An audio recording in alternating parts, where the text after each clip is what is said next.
Un peu plus jeune, j'ai été mannequin. J'ai été mannequin après la catégorie des Kadiwassa chez Étienne Marcel. Et on devait venir faire un shooting, un défilé de mode à l'Étoile du Sud en son temps. Quand nous sommes arrivés pour le shooting, il y avait des militaires, il y avait des corps habillés qui patrouillaient dans la zone. Et on a fait notre shooting normalement et tout. Et puis moi et quelques-unes de mes copines mannequins de l'époque, on s'est mis un peu sur le côté histoire de chiller parce qu'on était quand même à Bassam. Et il y a un gars qui passait qui vendait des noix de coco. J'ai voulu acheter ma noix de coco. Quand j'ai commandé la noix, il y a un des militaires là qui s'est approché de moi. Mais bonjour, depuis là je t'appelle là, tu n'entends pas ou bien c'est quoi tu me racontes là? Moi je le regarde de haut en bas. En son temps, je suis mannequin, je suis toute belle là, bien perchée sur mes 1m76, 70, dans mes 45 kilos, je ne me sens plus. Donc je le regarde là avec dédain, avec condescendance, histoire de dire, mais toi tu es qui? Tu parles de quoi? Donc je l'ignore. Le gars il me fait, c'est coco tu veux. C'est coco, c'est coco. Je te parle et puis tu commandes. En même temps, il sort une arme là. Dans les cocotiers. C'était comme ça que j'allais rencontrer cet homme. Il y a quelques années, j'aurais dit l'homme de ma vie, l'amour de ma vie, le père de mes enfants. Je vais dire cet homme. Je suis resté tétanisé, c'est-à-dire vendeur de coco, les copines, entre courir, les balles, les noix de coco, je suis resté tétanisé. Et là, je l'ai écouté. Et là, je lui ai donné mon numéro de téléphone. Et c'est là que ma vie allait changer pour de vrai. Beaucoup de personnes allaient me dire que depuis ce moment, j'aurais dû prendre les jambes à mon cou. Mais c'était plus fort que tout ça. Déjà, j'étais jeune.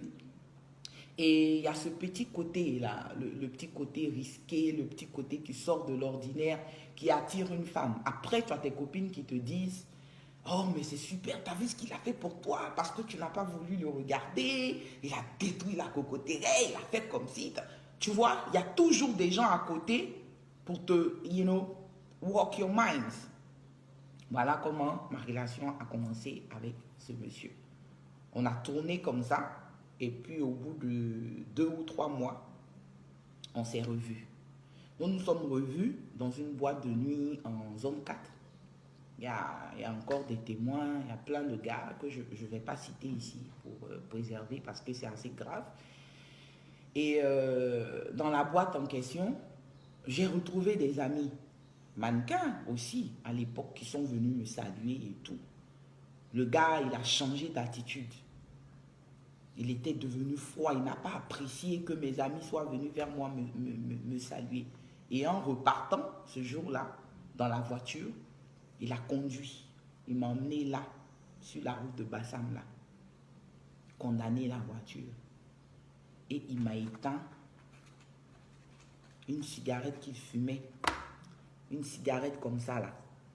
Il me l'a éteinte, allumée, sur la joue. Mais je suis quand même resté avec cet homme-là.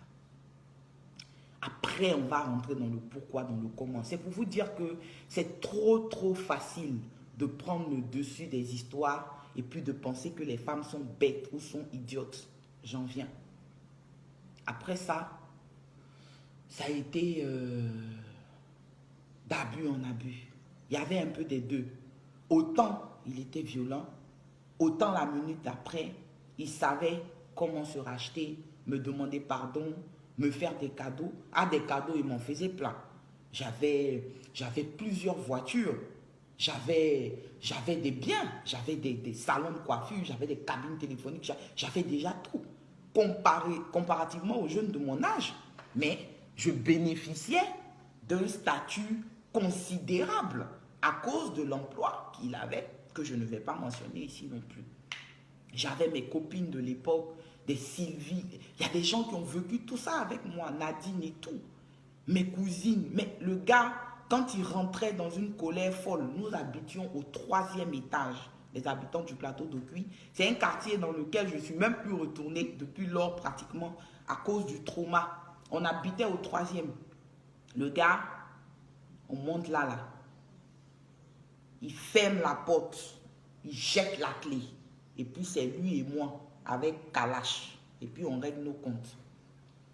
Je travaillais. Je venais d'avoir un boulot. Grâce à, paix à son âme, Jean-Marc Girondou. J'étais responsable commercial dans une société de gardiennage là-bas. Au BMW, aux 2 plateaux là. Mais vous parlez de quoi même? Quand il m'appelle, que je ne décroche pas, il appelle la secrétaire, Tata Merino. Si elle lui dit non, asse-toi en meeting, il appelle mon patron. Il peut appeler tous les 35 employés là pour savoir ma position. Et il fallait seulement qu'une version soit différente là. Moi, je suis morte. C'est-à-dire quand je finis ma réunion et puis on me dit, ah, il a appelé, moi je lui ai dit que tu étais en meeting, l'autre dit là-bas, ah, moi je pensais que tu étais allé en clientèle. C'est-à-dire, je suis là comme ça et puis je tremble déjà. Si je suis enceinte, je perds les os. Tellement la peur est forte. Quand je rentre chez moi à midi, le gars est à la porte. Je n'ai pas le droit d'aller dans ma douche. Hein. Non, non, non, non. Quand je rentre là, je passe au checkpoint. Je me déshabille entièrement. Quand je vous dis, je parle, hein, je me déshabille à la porte. Le gars va checker mes habits, mes dessous. Je subis un examen gynécologique là, pour être sûr que je ne l'ai pas trompé.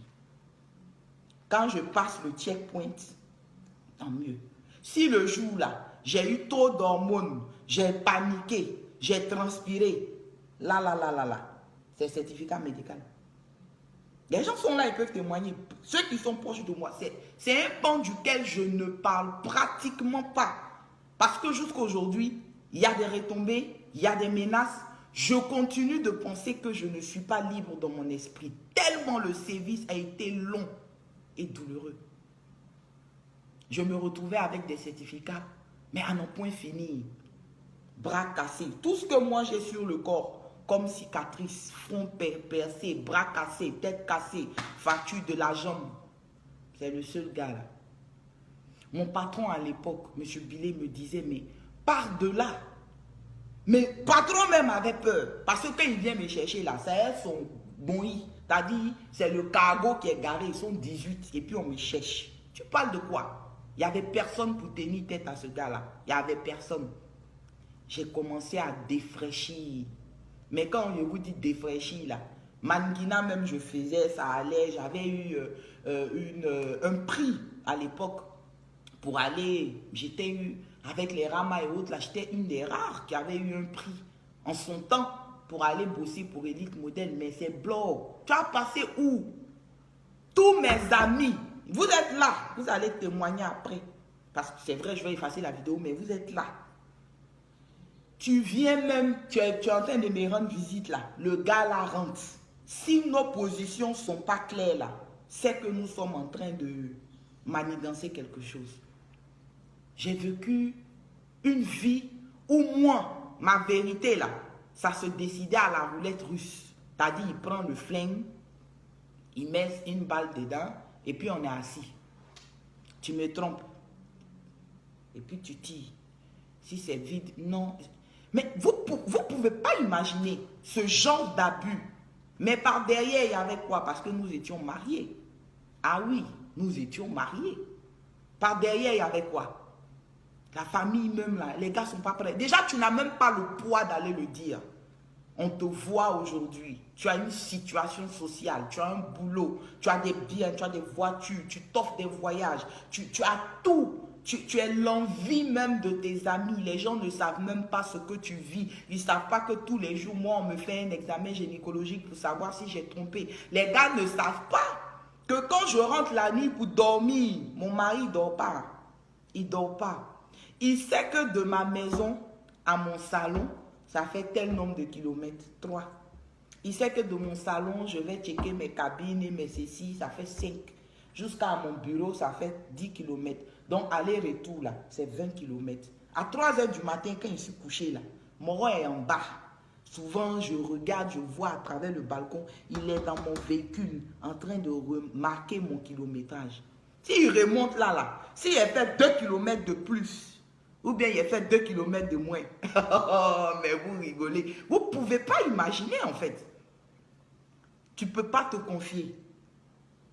Tu ne peux pas en parler parce que les gens, ils regardent ce que tu as. On regarde ce que tu as acquis.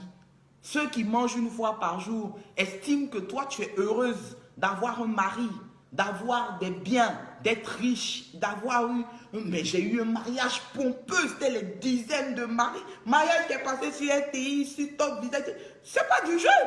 Tu retournes dire comment, quand les premières dames, que les femmes comme les Aïcha Koné ont été tes marraines, tu retournes comme on leur dit que toi, ton mariage, voilà ce qui est dedans, tu t'en vas. Qui va te laisser partir où? On va te dire, ma petite, nous-mêmes là, c'est comme ça on a fait. Il faut t'asseoir, il faut supporter. Donc je suis dedans.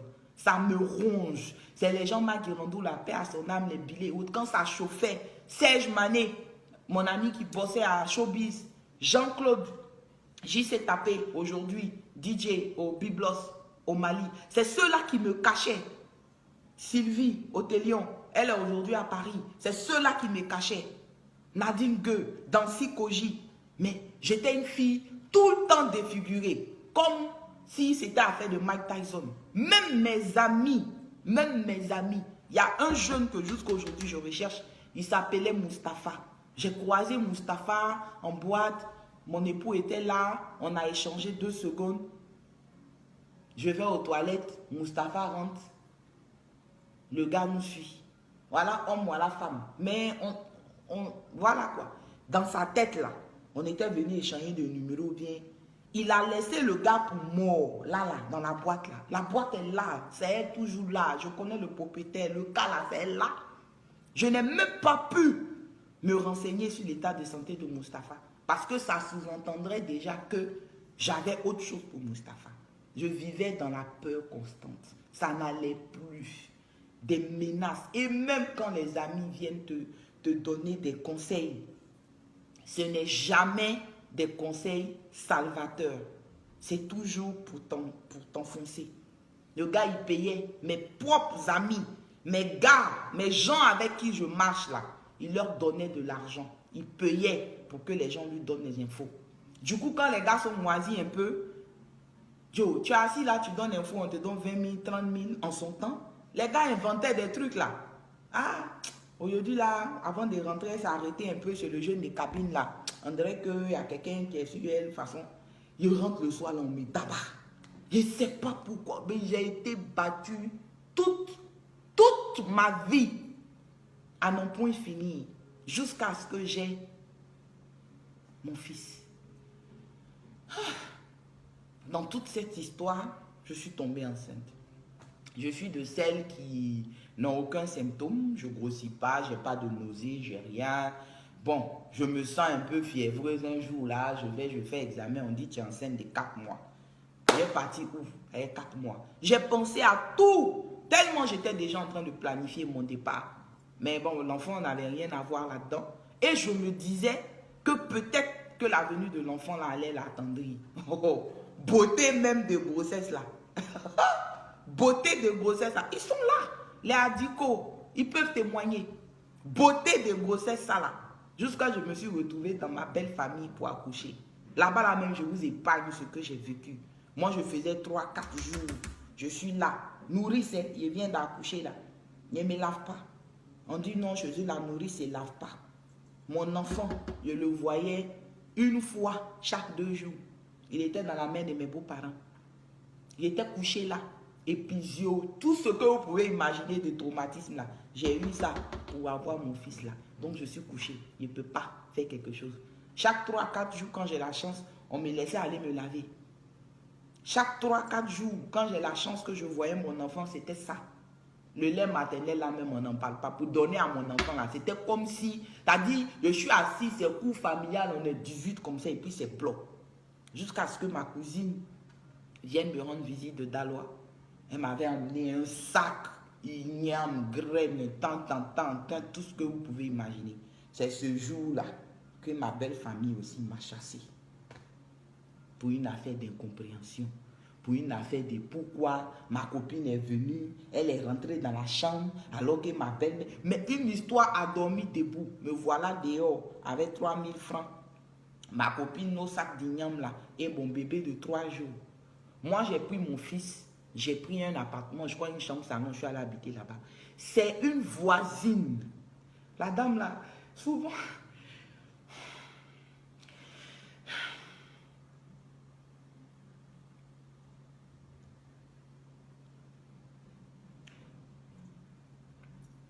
Souvent, je pense à elle parce que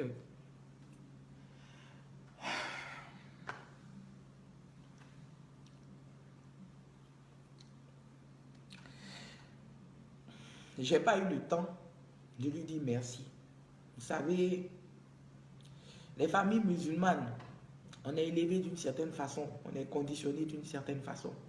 Le fait que je sois parti, ou du moins j'ai été chassé de la sorte, bloquait d'une certaine manière mes parents me venir en aide, surtout que ils étaient contre. J'avais peut-être 21 ans et j'avais un bébé dans la main. J'avais jamais vu de bébé auparavant, je n'avais jamais touché. Bébé même comme ça, c'est-à-dire l'enfant là est là, je suis là, on se regarde comme ça. Et la dame, elle a entendu les pleurs. Et donc un jour, elle est venue taper à la porte. J'ai craqué. C'est elle là qui s'est occupée de l'enfant, couper cordon, laver. J'ai tout ça en image. C'est tellement fort. Et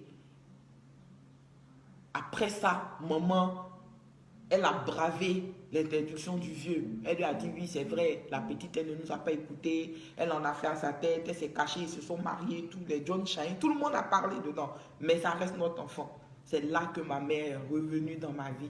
Ensuite, mon père m'aidait progressivement à ressortir. Mais qu'est-ce que j'ai fait? Je suis retombée dedans. Avec les excuses, avec les cadeaux, avec le fait que l'enfant même était sa copie cachée. Il y avait toutes sortes de leviers de chantage possibles. Et je suis retournée avec lui. Ah là, le supplice a été terrible. Le supplice a été terrible. Moi, j'ai vécu des choses. Je me suis retrouvée menottée. Je pouvais rester menottée 24 heures, 48 heures.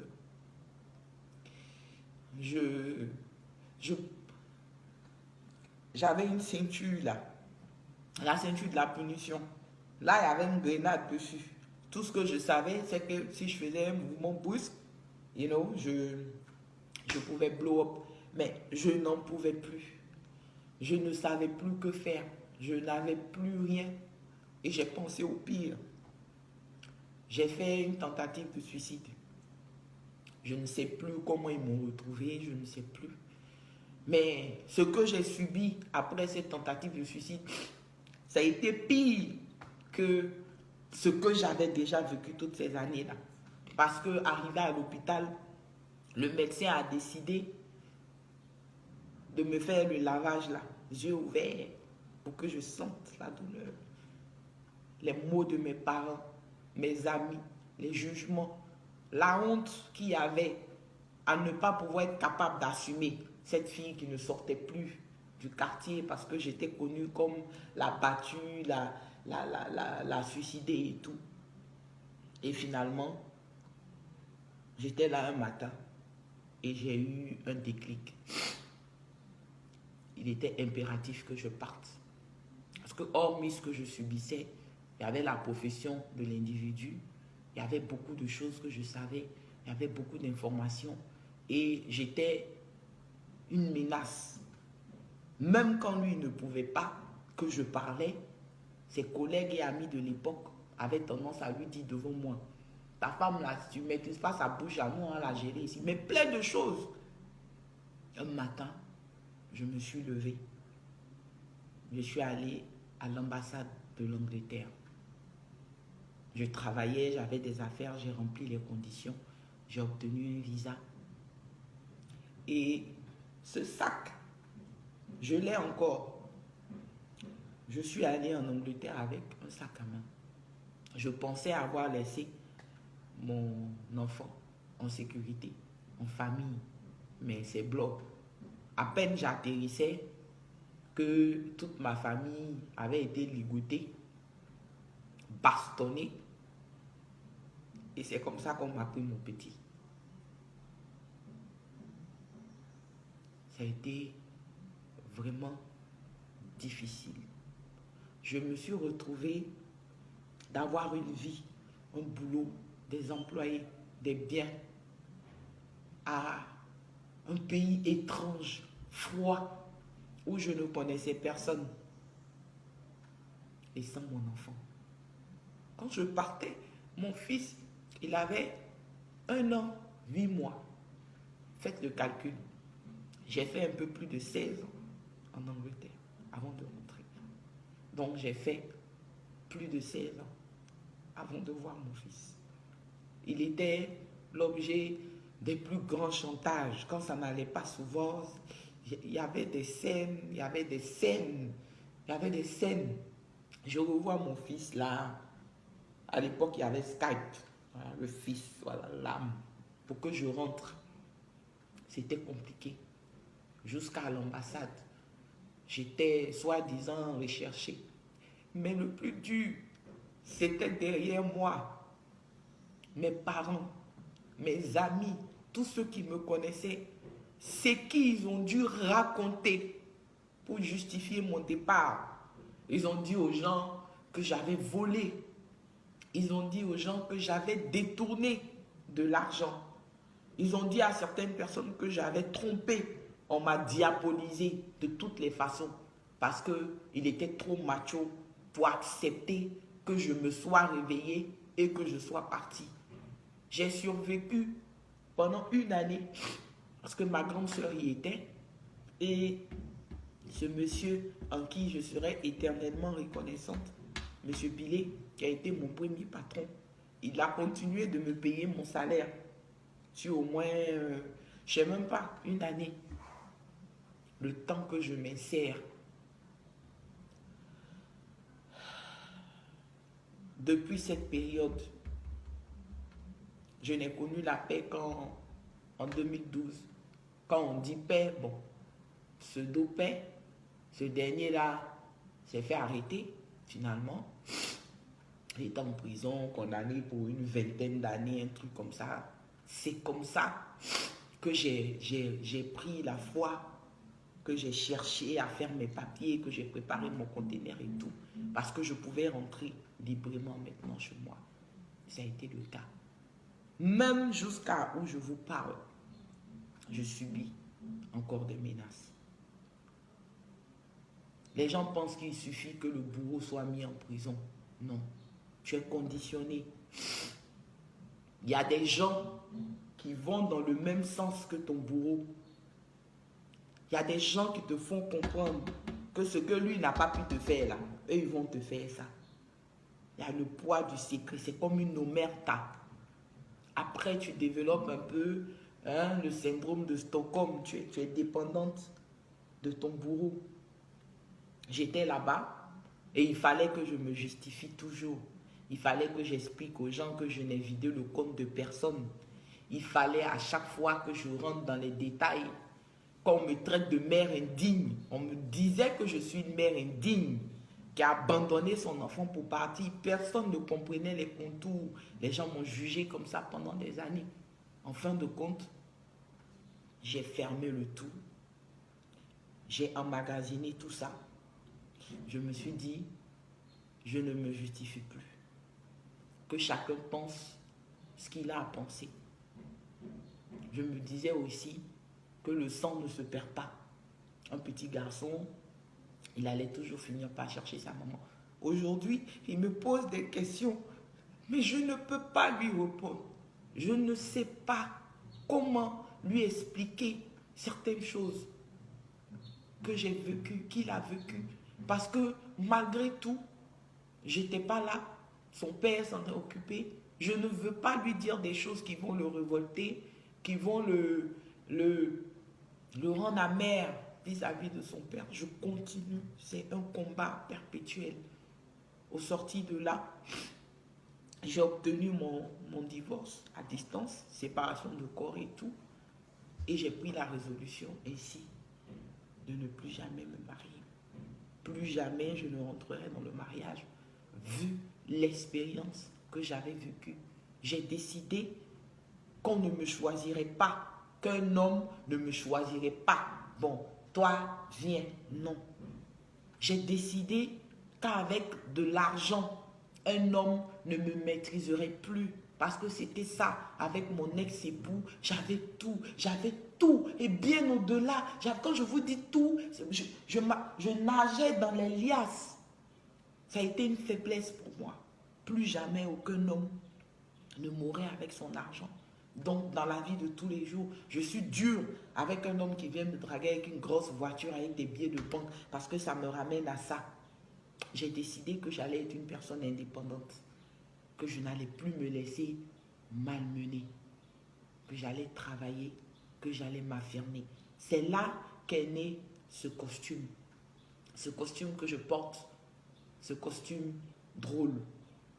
J'ai décidé de canaliser tout ça et de transformer ça en gaieté. J'essaie de partager de la joie.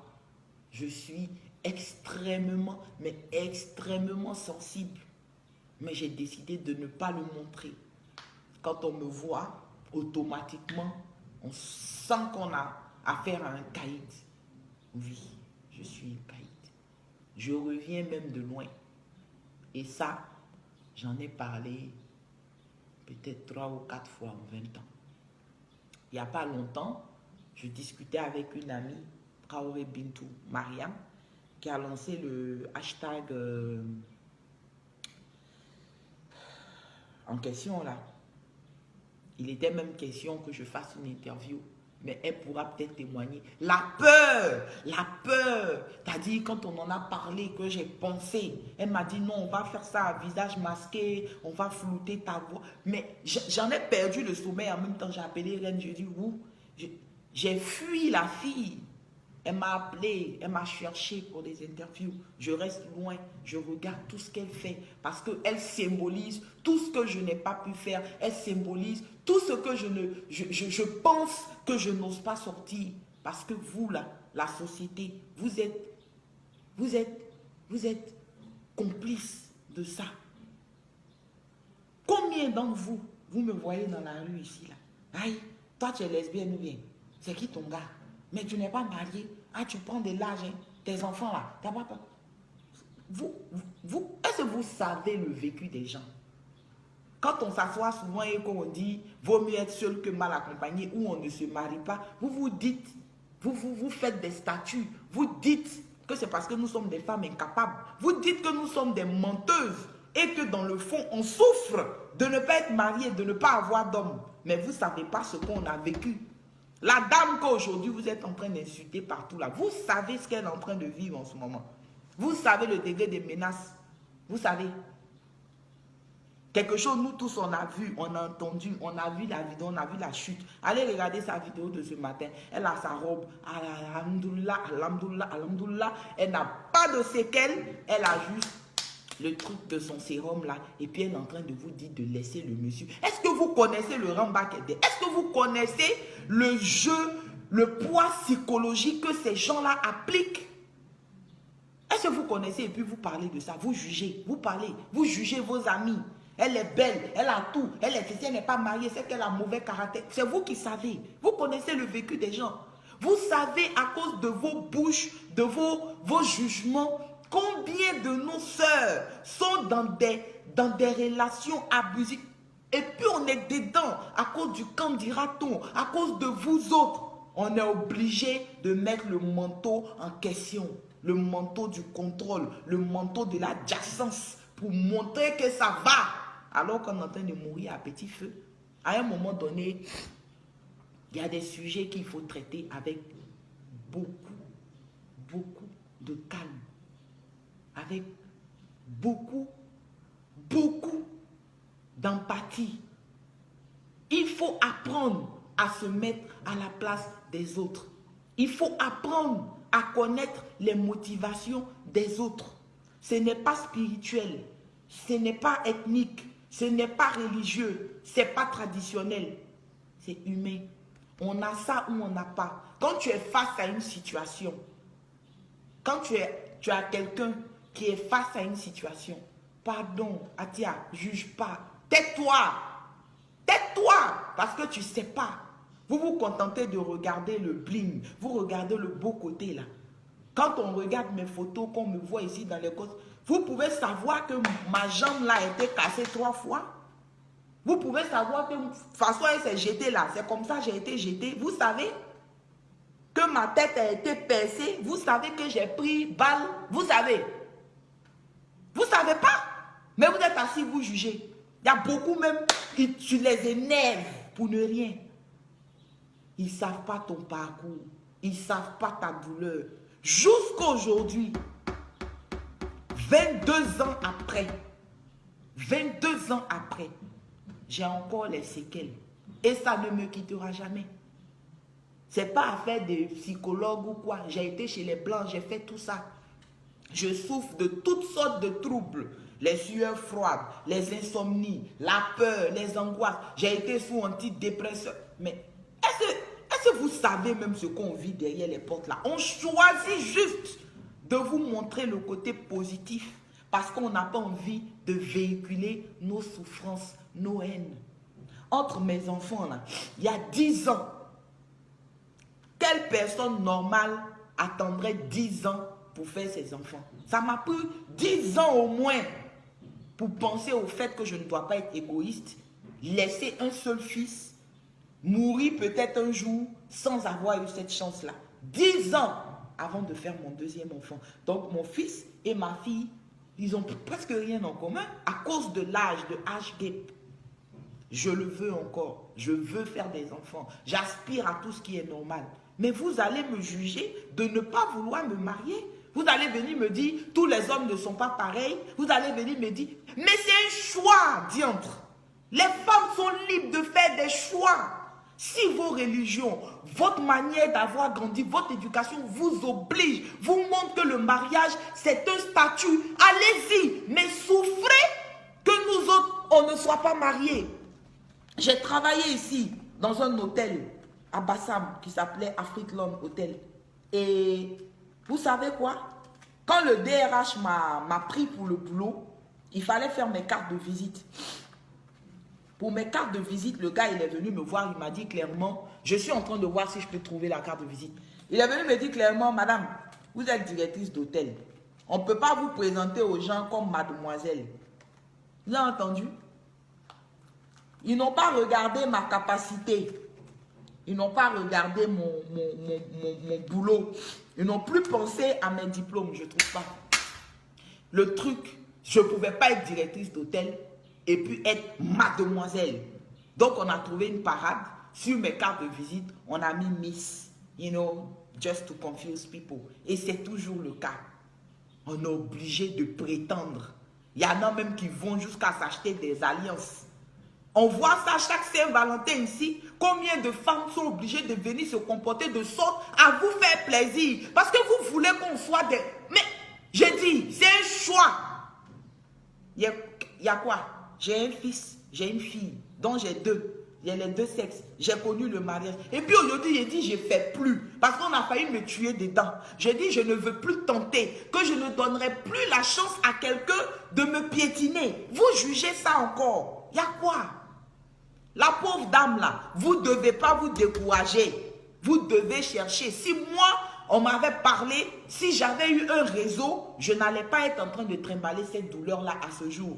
Allez vers elle, au lieu de venir faire des vidéos ici, on est découragé, vraiment, on n'a pas dormi toute la nuit, la go, c'est fini là, c'est sa vie qui est partie en couille. Hein? Moi, j'ai 22 ans de souffrance. C'est pour elle qui commence comme ça. Allez la rencontrer, parlez-lui, rendez témoignage, expliquez-lui. Elle va vous dire la vérité. Et puis s'il doit payer, il va payer. Autrement, il y a la justice, elle est divine aussi. Voilà, c'était ça. Il fallait que ça sorte. Je sais aussi que j'ai plus assez de batterie. Je vais voir si je peux voir vos commentaires rapidement, en parler et puis peut-être laisser la vidéo quelque temps, comme je fais toujours, mes vidéos disparaissent après. Mais il fallait que je vous parle de ce pan-là. Arrêtez de regarder les apparences, arrêtez de juger, respectez les choix de vos amis, surtout ceux qui sont proches de vous. Les gens, ils savent ce qu'ils font. Les gens sont conscients de leur vie. Ils sont conscients de tout ce que vous dites là. Ils connaissent la société, ils connaissent Dieu, ils connaissent les parents, ils connaissent le jugement. On connaît tout ça. Et puis, on fait des choix. Laissez-nous vivre heureux. Laissez-nous vivre en paix. Quant à moi, je vais continuer mon combat avec mon bourreau. Je suis au stade où il y a des demandes de rançon. Je suis au stade où mon existence est menacée. Vous n'allez pas croire. Je vis seul. Mais mes proches vous diront la superficie de la maison dans laquelle je vis. Les barreaux qu'il y a chez moi. Vous pensez que j'ai 5 chiens parce que je veux? Je veux. J'ai 5 chiens. Je veux. Pourquoi j'ai des chiens? Pourquoi j'ai des barreaux? Pourquoi j'ai ceci? Pourquoi personne n'a accès à ma maison? Pourquoi je suis sélective? Pourquoi je ne vais pas à vos rendez-vous? Pourquoi je ne vous suis pas en boîte? Pourquoi je ne vous réponds pas sur Messenger? Souffrez, souffrez que je fasse ce choix de vie. Et puis taisez-vous. Regardez les situations des gens, passez votre route. Si vous ne pouvez pas apporter quelque chose, passez votre route. Je vais charger mon téléphone et puis peut-être que je vais revenir. Parce qu'il faut que... Il faut qu'on arrête tout ça. Cette dame, je crois que je vais me décider à publier sa photo. Parce que tout ce que j'ai d'elle, cette étrangère qui s'est occupée de ma chair, c'est ça, c'est une photo. En son temps, j'avais un appareil pas possible là. Et... je m'amusais à prendre des photos. Je sais que je dois avoir la dame là quelque part pour attester de ce que je suis en train de dire. C'est dommage, il y a tellement de choses, mais je ne peux pas vous montrer. Parce que comme je dis là, jusqu'à aujourd'hui, je vais voir si je trouve ça. Vous allez voir ce dont je suis en train de parler. Pensez que c'est de l'amusement. Venir se mettre là sur les réseaux sociaux et vos passes de 200 francs là, à critiquer, raconter n'importe quoi. Vous poussez les gens à faire des bêtises, à commettre des erreurs encore plus graves que les autres. Voilà. Attends, il faut que je trouve un moyen. Il faut que je trouve un moyen de vous montrer ça. Je vais trouver un moyen de vous montrer ça tout de suite là. Parce que vous emmerdez les gens. La voici. Voici la dame, la parfaite inconnue qui m'entendait pleurer la nuit et qui venait s'occuper de mon fils. Voilà. La parfaite inconnue. Ça, c'est moi, le jour de mon accouchement. Voilà le petit. Voilà. Voilà. Il avait 1 an. Ce jour-là même, on m'a frappé aussi. Parce que j'avais fait... On m'a botté correctement. La dame qui est dans le fond là, la voisine, je sais qu'avec les réseaux sociaux, tu dois forcément être connecté. Tu dois connaître ce pan de ma vie là. Voilà. Voilà ça. Voilà la dame en question. Je vous dis, une dame qui m'a entendu pleurer, qui est venue s'occuper d'un enfant qui avait 3 ou 4 jours.